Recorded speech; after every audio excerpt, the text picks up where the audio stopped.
The awakening fleet.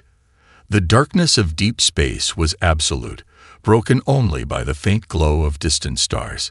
Inside the massive generation ship Phoenix, diagnostic lights flickered to life for the first time in over 3 centuries.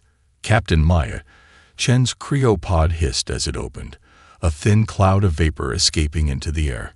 Her eyes fluttered open, adjusting to the dim blue emergency lighting that bathed the chamber.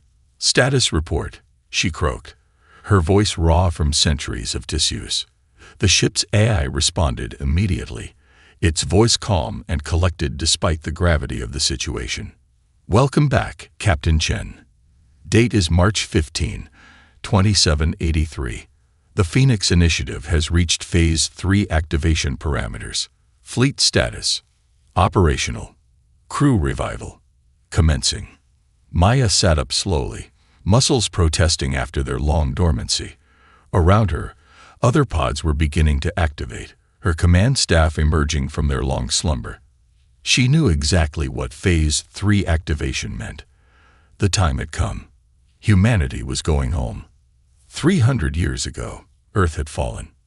The Ceteri hegemony, a collective of aggressive alien species, had systematically dismantled human defenses, bombarded major cities, and claimed the Sol system as their own.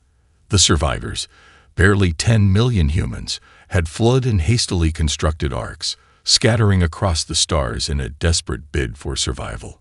But they hadn't just run away. They had a plan. "Show me current scans of the Sol system," Maya ordered as she slipped into her uniform, the material adjusting to her frame as if it had been tailored just moments ago, rather than centuries prior.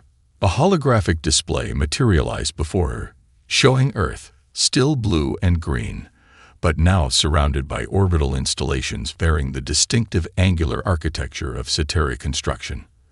A blockade of warships hovered in strategic positions throughout the system. "They fortified well," observed Commander Raj Singh, her second-in-command, as he joined her at the display. 8 defensive platforms around Earth alone, and what looks like a substantial fleet at the L4 and L5 points.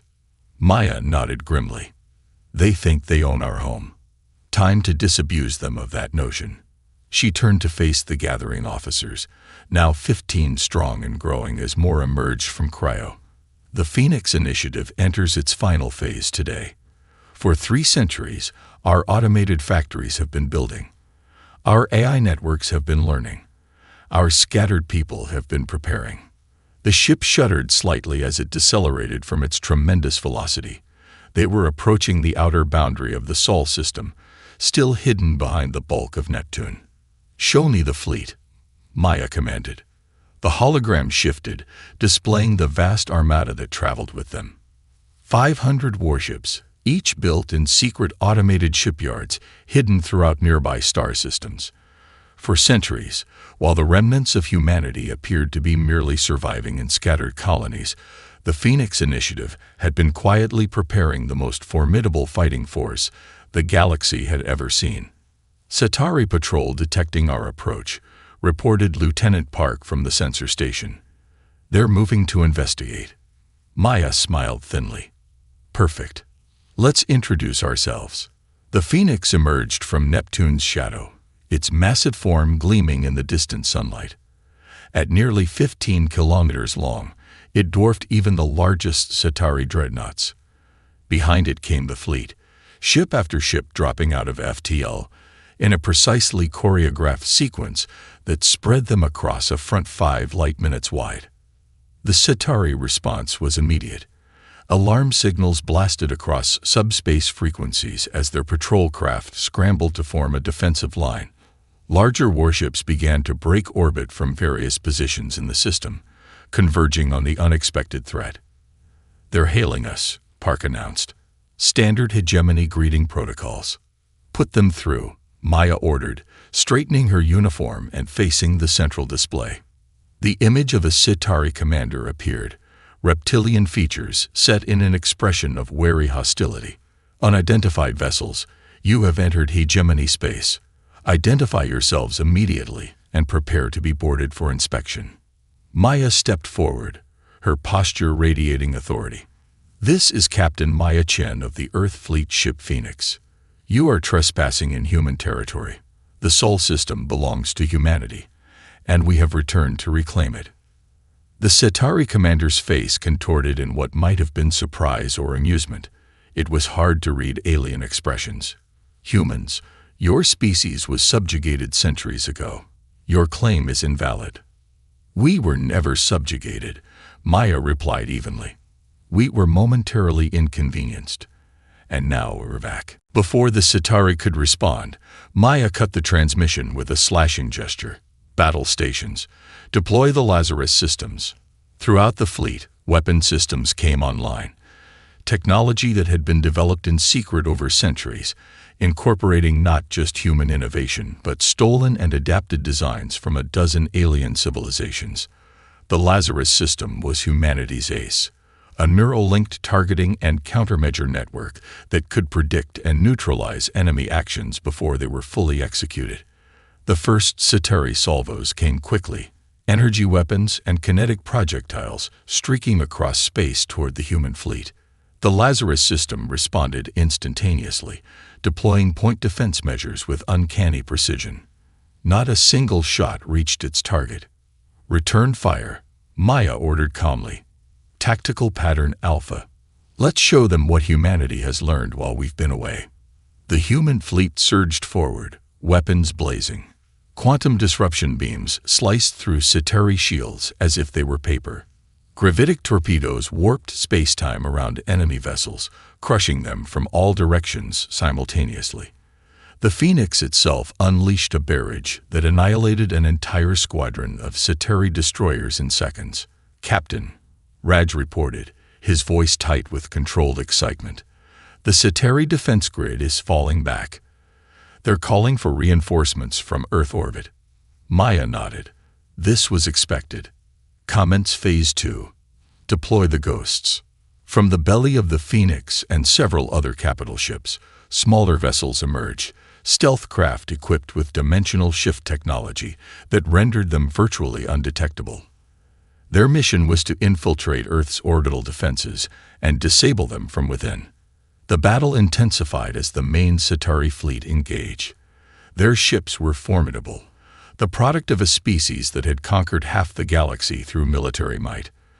But they faced something unprecedented, a human force that had spent 3 centuries preparing specifically to defeat them. Incoming transmission, Park announced suddenly. It's from Earth's surface. Maya's heart skipped a beat. Put it through. Maximum security protocols. A human face appeared on screen, weathered, determined, bearing the marks of hardship. This is Thomas Rivera, leader of the Earth Resistance. We've detected your fleet. If you're really human, we've been waiting for you. Maya felt a surge of emotion she hadn't expected. There were still humans on Earth, survivors who had hidden, endured, and maintained hope for generation after generation. Mr. Rivera, this is Captain Chen of the Phoenix Initiative. The waiting is over. We're coming home. Across the system, the battle raged on. Human ships moved with devastating coordination, the Lazarus system anticipating and countering every Centauri tactic. Ghost ships systematically disabled orbital platforms, creating gaps in the defensive network. And on Earth's surface, dormant resistance cells activated, targeting key Centauri installations with carefully planned strikes.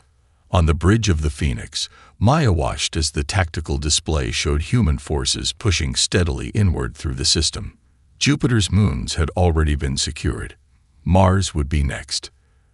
The Centauri are pulling forces from their other territories, Raj reported. They're treating this as a priority 1 threat.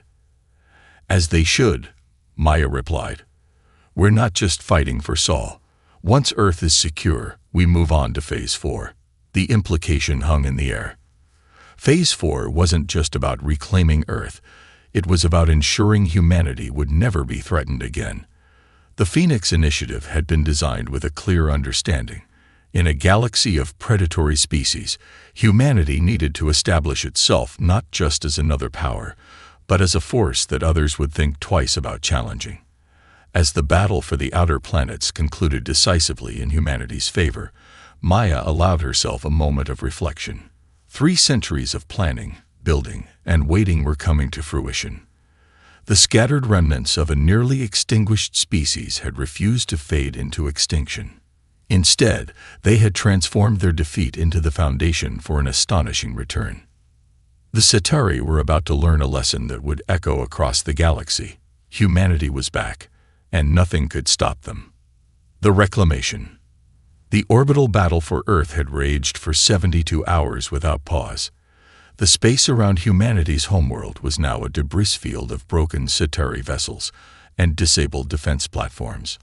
On the bridge of the Phoenix, Maya studied the tactical display with the focused intensity that had become her hallmark. "Status of the Ghost teams?"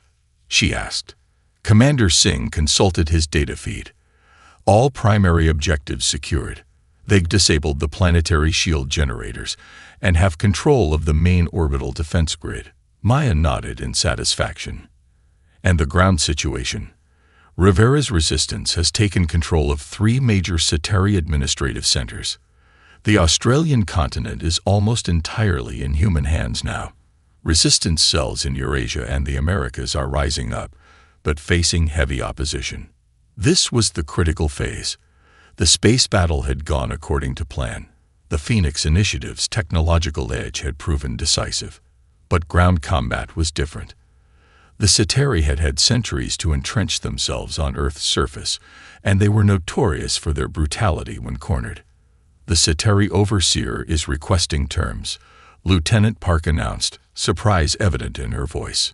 Maya raised an eyebrow. "They want to negotiate already.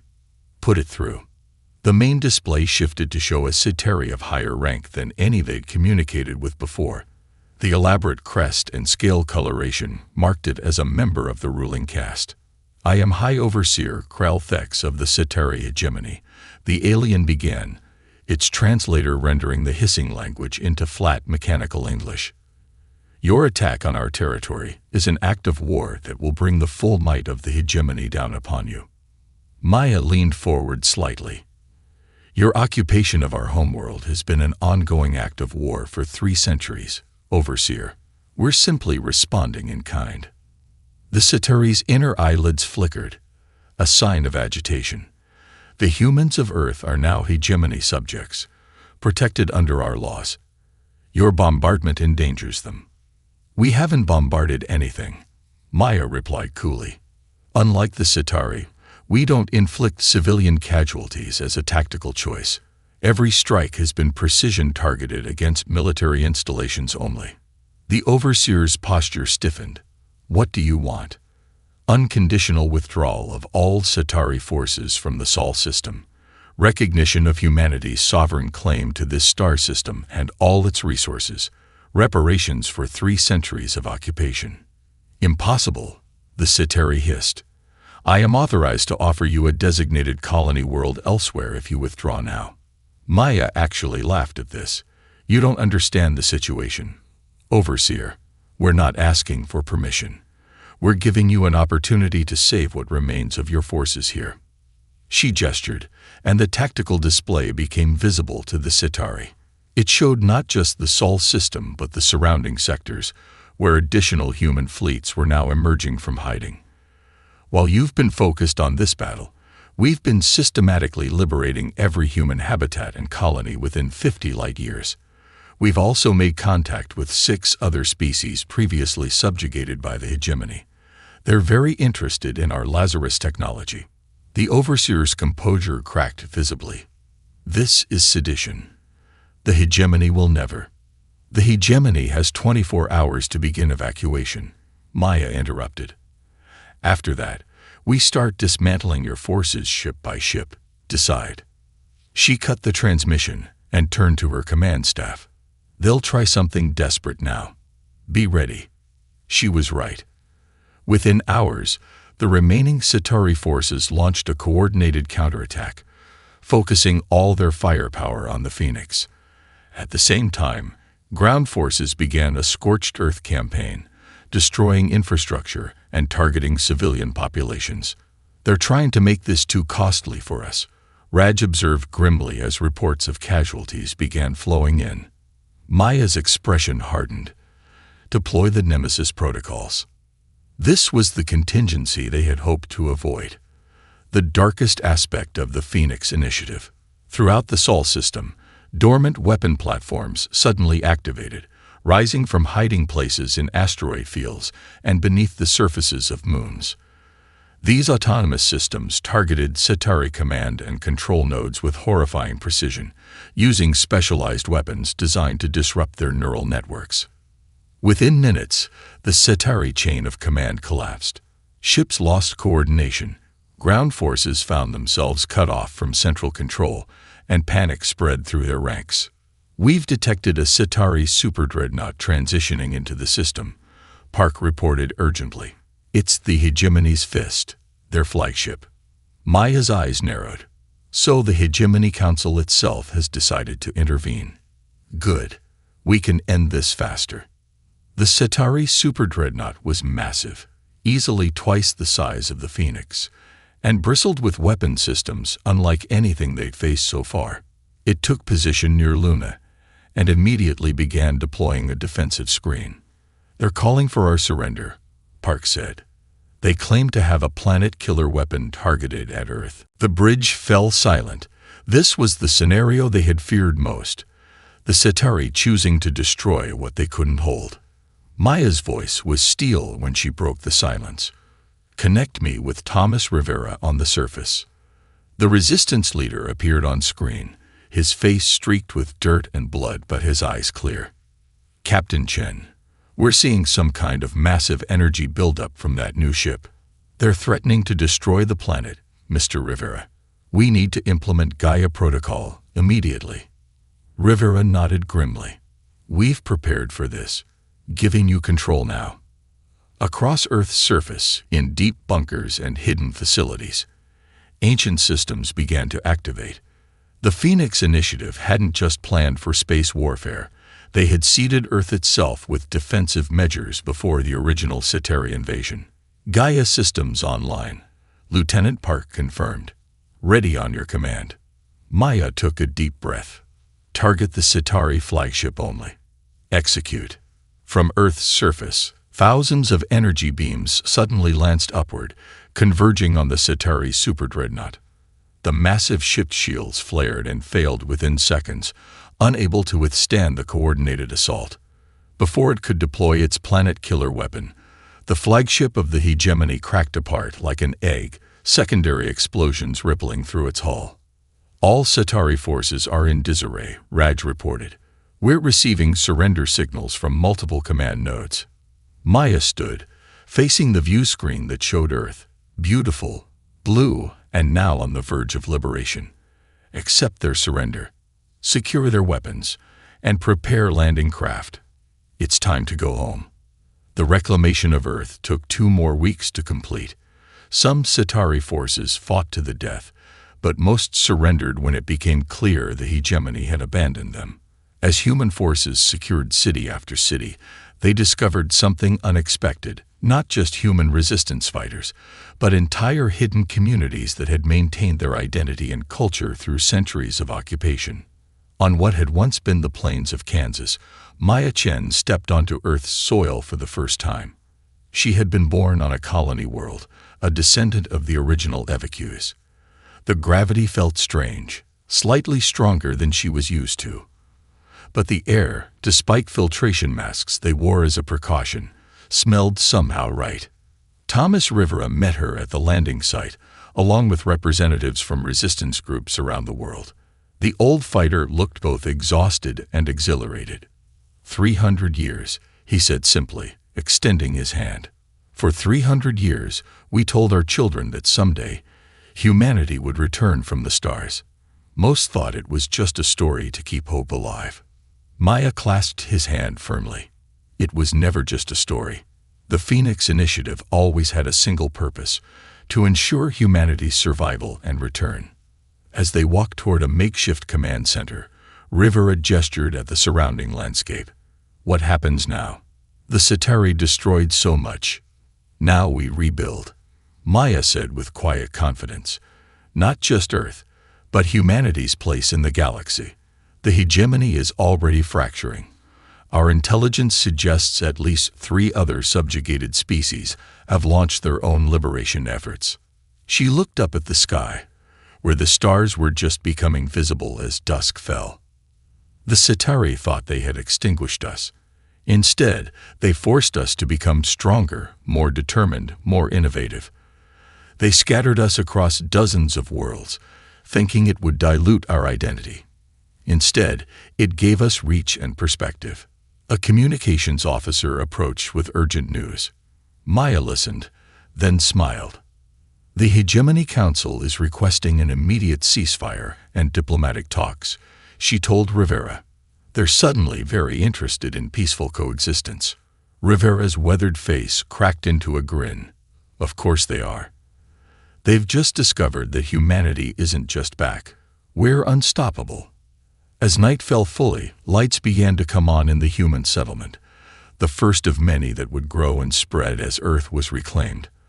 Above them, the stars shone down on a planet whose rightful inhabitants had returned, not just to rebuild what was lost, but to forge something greater. Humanity was home, and the galaxy would never be the same. The research vessel Eternal Seeker drifted silently through the Orion Spur, its crystalline hull refracting starlight in mesmerizing patterns. Director Vanna Telexi stood at her observation post, all 6 eyes focused on the strange readings her sensors had detected from a nearby star system. Her species, the Meridians, had spent millennia peacefully studying the cosmos, cataloging new forms of life, and sharing knowledge across the galaxy. Director, we're detecting artificial structures in orbit around the 3rd planet, reported Navigator Kin, his bioluminescent patches pulsing with excitement. The energy signatures don't match any known spacefaring civilization in our database. Vanna's antennae twitched with curiosity. After centuries of exploration, discovering a new spacefaring species was rare. Bring us closer, but maintain our stealth field. Let's observe before making contact. The Eternal Seeker glided forward, its advanced cloaking technology rendering it virtually invisible to conventional sensors. As they approached, the ship's quantum imaging systems revealed a complex network of orbital stations, defense platforms, and vessels of various sizes. Fascinating, Vanna whispered. They've achieved spaceflight without following the standard progression path. Look at those ship designs. No crystalline matrices, no psychic resonance chambers. How do they even navigate? Her question was answered moments later when their sensors detected a massive surge of electromagnetic energy. Space itself seemed to ripple as a vessel emerged from what appeared to be a crude but effective faster-than-light drive. Director. Science Officer Mare's voice carried an unfamiliar note of alarm. The vessel. It's covered in weapon emplacements. Energy readings suggest enough firepower to what? Officer Mare. To destroy a small moon, Director. Vanna's primary heart skipped a beat. In all her centuries of exploration, she'd never encountered a species that built warships of such magnitude. The Meridian Collective had outgrown the need for weapons millennia ago, as had most advanced civilizations they'd encountered. The human vessel's design was unlike anything in their database. Where Meridian ships were organic curves and flowing lines, this craft was angular, purposeful, and bristling with weapon ports. Its hull bore scars and repairs, telling tales of battles fought and survived. They've detected us, Kin announced, his bioluminescence shifting to warning colors. Our stealth field, they're using some kind of quantum resonance scan. Technology we've never seen before. Before Vanna could respond, their communication system activated. A strong, clear voice spoke in perfect galactic standard. Thanks to their universal translators. Unidentified vessel, this is Captain Sarah Chen of the United Earth Defense Force vessel Resolute. You are in restricted space. Drop your cloak immediately, or we will consider your presence an act of aggression. Vanna felt her species' trademark calm beginning to slip. How can they speak galactic standard? They shouldn't even know it exists. Director, Mare's voice shook slightly. I'm detecting multiple smaller craft launching from the Resolute. Their energy signatures. They're weapon platforms of some kind. Open a channel, Vanna ordered, straightening her robes. This is Director Vanna, Telexi of the Meridian research vessel Eternal Seeker. We come in peace, seeking only to study and learn. There was a pause before Captain Chen responded. Director Telexi, your vessel's cloaked approach to a restricted system could be interpreted as hostile reconnaissance. Drop your stealth field and prepare for inspection. Inspection.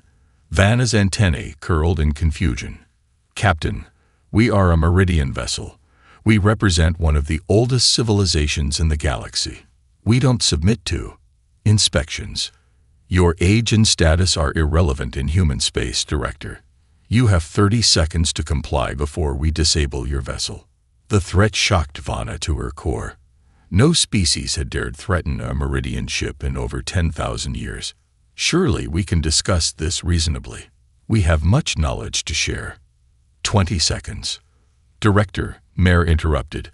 Their targeting systems are unlike anything we've encountered. They're not using standard energy locks. They've developed some kind of predictive targeting algorithm that... 10 seconds. Vanna made her decision. Lower the stealth field. Open all frequencies. She took a deep breath. Captain Chen, we will comply with your inspection. But I must protest this treatment of a peaceful research vessel. The human captain's response was professional but carried an edge of steel. Your protest is noted, Director. However, humanity has learned through hard experience that appearances can be deceiving.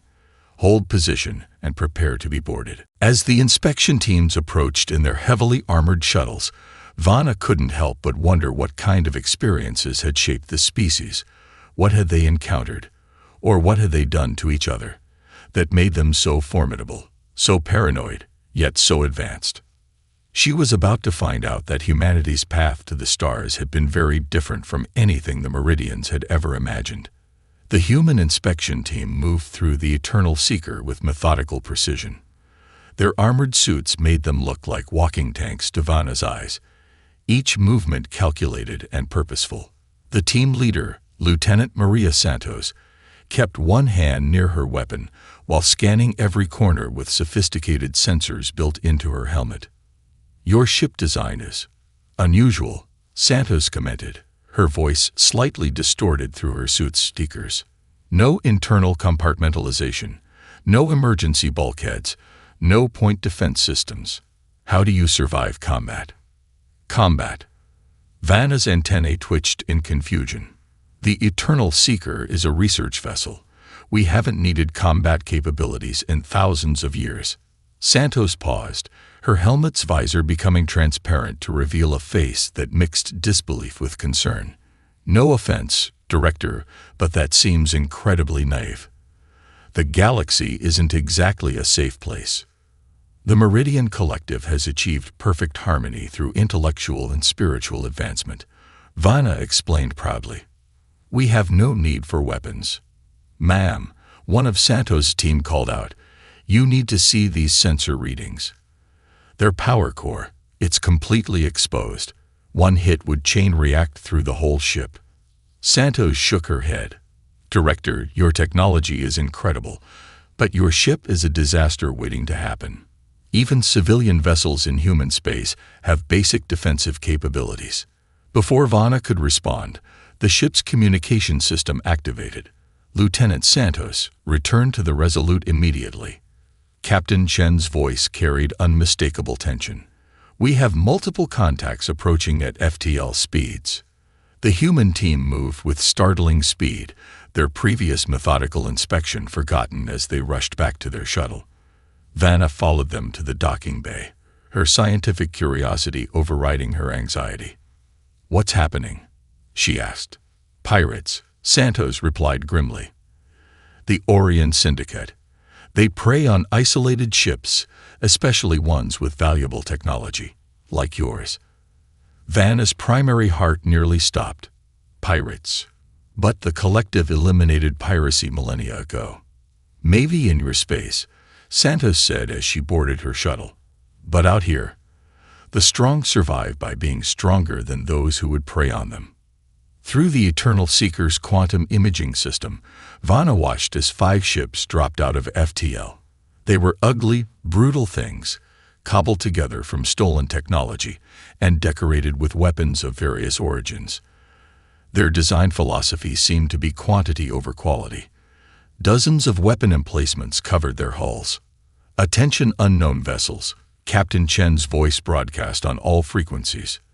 "You are entering restricted space. Withdraw immediately." The pirates' response came in the form of weapons fire, a barrage of energy beams and projectiles that lit up space like a newborn star. Vanna expected to see the resolute attempt to flee or negotiate. Instead, what happened next changed her understanding of warfare forever. The human warship moved like a predator, its engines firing in patterns that seemed random but allowed it to dodge the majority of incoming fire. What hits it did take were absorbed by layered defensive systems that made the Meridian stealth technology look primitive by comparison. "Fascinating," Science Officer Mare whispered, watching the battle unfold. "Their ship's design. It's not just about weapons. Look at how they're using gravitational waves to predict projectile paths, how their point defense systems create overlapping fields of protection."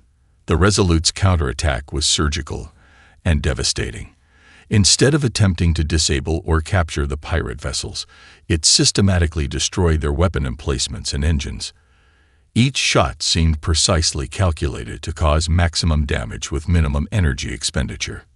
"Director," Mare called out, his bioluminescence pulsing with excitement, "I'm detecting something remarkable. The humans, they're not just fighting. They're gathering data. Each attack is slightly different, testing the pirates' defenses, learning their capabilities." Vanna watched in astonishment as the Resolute executed a maneuver that should have been impossible for a ship its size. It dove between 2 pirate vessels, using their own crossfire against each other, while its weapons picked apart their defenses. "They're not just warriors," she realized. "They're scientists. They've turned warfare into a form of research." Within minutes, the battle was over. 4 pirate ships floated dead in space, their crews evacuated to escape pods. The 5th had fled back into FTL, likely to warn others about the cost of attacking human-protected space. Captain Chen's voice came through again, this time directed at the Eternal Seeker. "Director Telexi, I trust you understand now why we take security so seriously. Your ship will remain under our protection until we can escort you to the nearest Meridian outpost." As Vanna watched the human crew efficiently process the captured pirates and secure the area, she began to understand.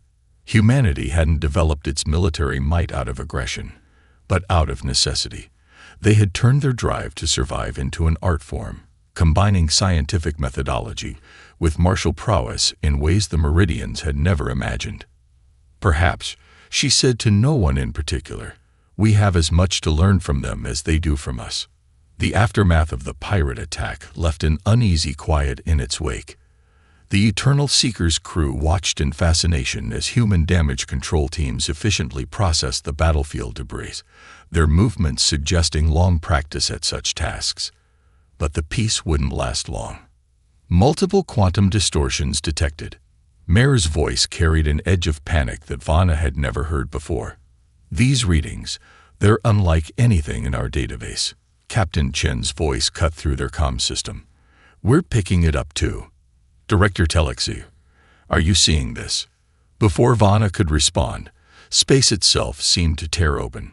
Through the breach emerged a sight that made both human and Meridian crews freeze in horror.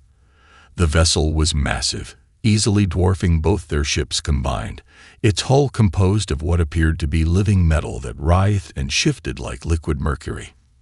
By the first light, Vanna whispered, "The Devourers. They're supposed to be a myth. Care to share with the class, Director?" Chen's voice was tense but controlled. They're an ancient species, Captain. Stories tell of them, consuming entire civilizations, breaking down all technology and organic matter to fuel their expansion. But they were supposed to have vanished eons ago. The massive vessel began emitting waves of energy that made both ships' sensors scream in protest. The Resolute's engines flared to life, but the human ship didn't retreat. "All hands, battle stations," Chen ordered, her voice broadcasting to both vessels. "Director Telexi, your ship's in no condition to fight. Get out of here. We'll hold them off." Vanna felt an unfamiliar emotion. Shame. "We can't just leave you. This isn't a debate, Director. Your ship has no defenses, and we're not losing the most significant first contact in human history because you want to be noble." Besides, Chen's voice carried a hint of grim humor. "We've been preparing for something like this since we first reached the stars." The Devourer ship launched what appeared to be clouds of metallic particles, where they touched debris from the pirate battle. The metal began to break down and reform into smaller attack craft. "Nanite weapons," Mayer reported, his bioluminescence now pulsing with rapid patterns of fear and fascination. "They're converting matter into combat units." The Resolute's response was immediate and unexpected. Instead of opening fire with conventional weapons, the human ship released swarms of its own microscopic machines. "Anti-nanite countermeasures," Lieutenant Santos explained over the comm. "We developed them after discovering von Neumann probes in the Kuiper belt. Never thought we'd need them this soon." Vanna watched in amazement as the human countermeasures engaged the Devourer nanites. Where the two swarms met, tiny flashes of light marked microscopic battles being fought on a massive scale. "Director," Mayer called out, "I think I understand their weakness. The Devourer's technology relies on perfect order. Their nanites work in predictable mathematical patterns. But the human countermeasures, they're deliberately chaotic." Chen's voice came through again. "Director, your science officer's onto something. We're reading massive energy fluctuations in their main vessel when their patterns are disrupted. But we don't have enough processing power to analyze and exploit it fully." Vanna's antennae straightened as inspiration struck. "But we do. The Eternal Seeker's quantum computers, they're designed to model complex astronomical phenomena. We could use them to analyze the Devourer's patterns and predict their adaptations." "A joint operation?" Chen sounded intrigued. "Your brains, our brawn." "Yes. Mayer, reconfigure our primary research arrays. Captain Chen, if you can keep their attention focused on your ship." "Way ahead of you, Director." Lieutenant Santos, prep boarding teams. If their patterns are their weakness, let's give them some chaos to choke on. What followed was unlike anything in either species' military history. The Resolute engaged in a complex dance with the Devourer vessel, its weapons and countermeasure swarms keeping the enemy's attention while deliberately introducing random variables into each engagement. Meanwhile, the Eternal Seeker's massive quantum computers processed the battle data in real time, identifying pattern weaknesses that the humans could exploit. "Their adaptation algorithms are failing," Mayer reported excitedly. "They can't compensate for the randomness fast enough." Through their shared tactical display, Vanna watched human boarding teams breach the Devourer vessel. Unlike the methodical movement she'd witnessed before, now they moved with controlled chaos, never establishing patterns that the enemy could predict and counter. "This is incredible," Santos broadcast from inside the enemy ship. "Their internal structure keeps trying to adapt to our presence, but can't establish stable configurations. We're literally making them malfunction by being unpredictable." The Devourer vessel's surface began to ripple erratically as its nanite-based structure lost coherence. The humans had turned their greatest strength, their inherent unpredictability, into a weapon against an enemy that relied on perfect order. "Director," Chen called out, "we're detecting a massive power surge in their core." "Suggestions?" Vanna's mind raced. "Their quantum matrix is collapsing. If we don't contain it, it'll take both our ships out." Chen finished. "Ideas?" Actually, Vanna felt her antennae curl in what humans would later learn was their equivalent of a smile. "I think it's time we showed you what a Meridian research vessel can really do." The Eternal Seeker's crystalline hull began to pulse with colors no human eye had ever seen. Vanna's crew worked with practiced efficiency, redirecting power from their supposedly peaceful research systems in ways that made Captain Chen's tactical display light up with confusion. "What exactly are you doing, Director?" Chen asked as she watched the Meridian vessel's energy readings spike to unprecedented levels. "Captain, did you wonder why we never developed weapons?" Vanna's voice carried an unusual note of excitement. "It's not because we couldn't. It's because our understanding of energy manipulation made them obsolete." The Eternal Seeker's hull transformed into what appeared to be pure light, its crystalline structure now channeling enough power to rival a small star. The Devourer vessel's surface rippled in response, its nanite structure attempting to adapt to this new phenomenon. "Our containment fields were designed to study black holes," Captain Vanna explained. "We can redirect their collapsing quantum matrix into a controlled singularity. But we need your help." "What do you need?" "Your chaos. Your unpredictability. If your teams can destabilize their internal structure at precisely the right moment." Chen didn't hesitate. "Lieutenant Santos, you hear that?" "Already moving, Captain," Santos responded from inside the Devourer vessel. "Teams are splitting up, creating random disruption patterns. But their internal defenses are adapting faster now." "Because they're scared," Mare interjected, his bioluminescence pulsing with revelation. "Look at their energy patterns. They're showing signs of actual emotion. Fear is making them evolve." The Devourer vessel's surface began sprouting new formations, organic-looking weapons that targeted both ships with increasing accuracy. The Resolute's point defense systems flared continuously, barely keeping up with the assault. "Whatever you're going to do," Chen called out, "do it fast. We can't maintain this level of defense much longer." Vanna's antennae straightened with determination. "Captain, on my mark, I need your ship to execute the most random, unpredictable maneuver you can think of. Something that defies all tactical logic." "You want illogical." Chen's voice carried a hint of amusement. "That's humanity's specialty. Santos, prepare for emergency extraction. All hands, brace for Victory Maneuver Omega." "Victory Maneuver Omega?" Vanna questioned. "Named after an ancient human entertainment called video games.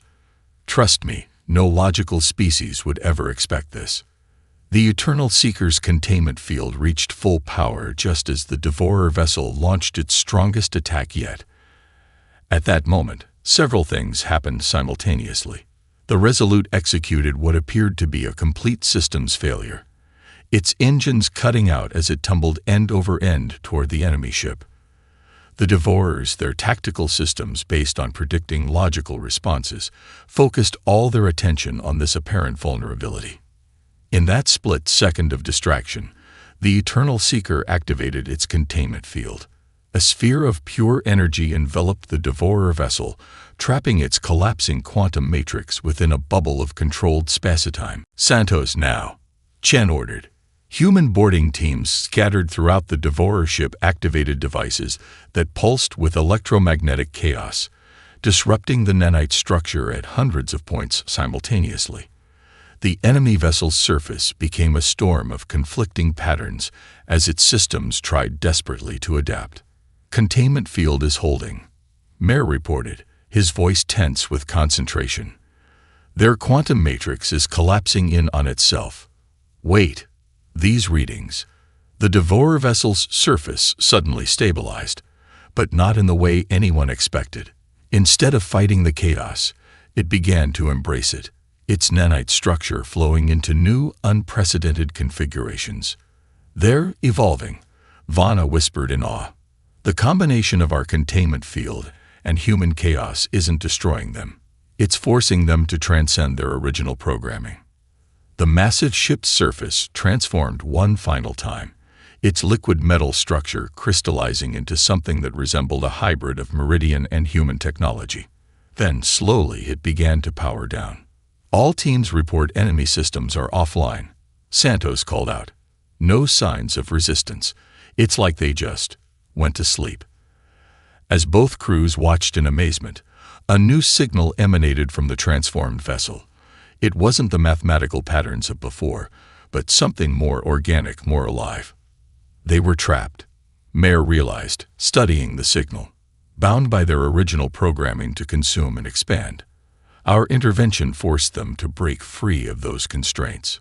So instead of destroying them, Chen mused, we basically gave them an evolutionary kick in the pants. More than that, Vana replied.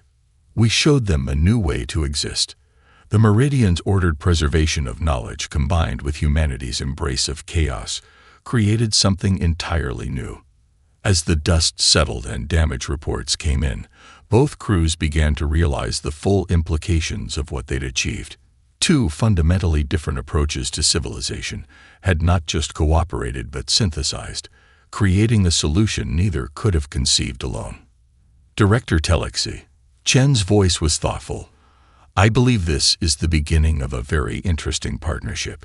3 months after the Devourer incident, the observation deck of humanity's first contact station hummed with activity. The massive space station, hastily constructed at the border of human and Meridian space, represented something unprecedented in both civilizations' histories. A true collaboration between order and chaos. Vana Telexi stood beside Captain Chen, watching through the station's quantum-enhanced viewing field as ships from both civilizations maneuvered in joint exercises.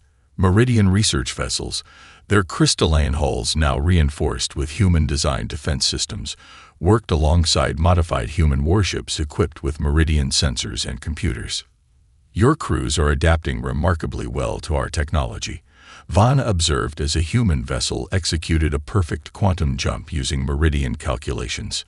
And your scientists are getting surprisingly creative with our combat systems, Chen replied, nodding toward a Meridian ship practicing evasive maneuvers that would have been impossible 3 months ago. Though I'm still getting used to the sight of weapon ports on your vessels. They're not weapons in the traditional sense. Vana's antennae curled in amusement. We prefer to think of them as aggressive research tools. The transformation of the Devourer ship had changed everything. The evolved entity, now calling itself the Synthesis, had shared insights from its millions of years of existence before departing for deep space to contemplate its new form of consciousness. But its greatest gift had been showing both species how much stronger they could be together. Latest reports from the Joint Engineering Team. Lieutenant Santos announced, approaching with a datapad. Her armor now incorporated Meridian crystalline technology, allowing for better sensor integration. The hybrid drive systems are exceeding all expectations. Meridian precision combined with human intuitive controls. It's revolutionary. Speaking of revolution, Chen turned to Vana. How's the collective handling all these changes? Vana's bioluminescent patches pulsed with what humans had learned to recognize as wry amusement. About as well as your military-industrial complex is handling the idea of incorporating peace research into warship design. Changes, challenging, but necessary, Chen finished. The galaxy's bigger than either of us imagined. We need each other. Their conversation was interrupted by a priority alert. A holographic display materialized, showing a massive energy distortion at the edge of known space. Pattern matches Devourer quantum signatures, Santos reported, her enhanced armor already processing the data. But it's different, more organized, yet more chaotic at the same time. The Synthesis, Vana questioned, her scientific curiosity evident. No, Mare's voice came through the comm. The science officer had been overseeing the joint research project nearby. These signatures suggest something older and hungrier. Chen and Vana shared a look. 3 months ago, such a threat would have sent the Meridians fleeing to safety while humans prepared for war. Now, alert the joint fleet, Chen ordered. All ships to assume defensive formation Delta 7. Activate the quantum research arrays, Vana added. Full spectrum analysis. Throughout the station, human and Meridian crews moved with practiced efficiency. Where once there had been confusion over different protocols and philosophies, now there was smooth integration. Warrior and researcher, chaos and order, working as one. You know, Chen mused as they watched their combined fleet move into position, My ancestors used to tell stories about humanity's first steps into space. They always imagined we'd either find enemies to fight or friends to greet. And instead you found us. Vanna's antennae twitched with humor. Neither enemy nor traditional friend, but something your stories never considered. Partners. Chen nodded. Different enough to challenge each other, similar enough to work together. The unknown entity emerged from its quantum distortion, massive and threatening. But this time, neither humanity nor the Meridians faced it alone. Their combined fleet moved as one, each ship complementing the other's strengths and covering their weaknesses. To think, Vanna reflected as they prepared to face this new challenge. All of this started because we tried to sneak a peek at your solar system. And we responded by threatening to shoot you. Chen laughed. Not our finest diplomatic moment. On the contrary, Vanna's voice carried warm wisdom. It was perfectly human. You showed us exactly who and what you were. Protectors, survivors, warriors. And in doing so, you helped us remember something our civilization had forgotten. Oh, that peace isn't just the absence of conflict. Sometimes it must be guarded, studied, and occasionally fought for. As their combined fleet engaged the new threat, the station's quantum sensors captured an image that would soon become famous throughout both civilizations. Human and Meridian ships moving in perfect formation, their different designs and philosophies creating something greater than either could achieve alone. It was more than just an alliance. It was evolution, adaptation, and growth.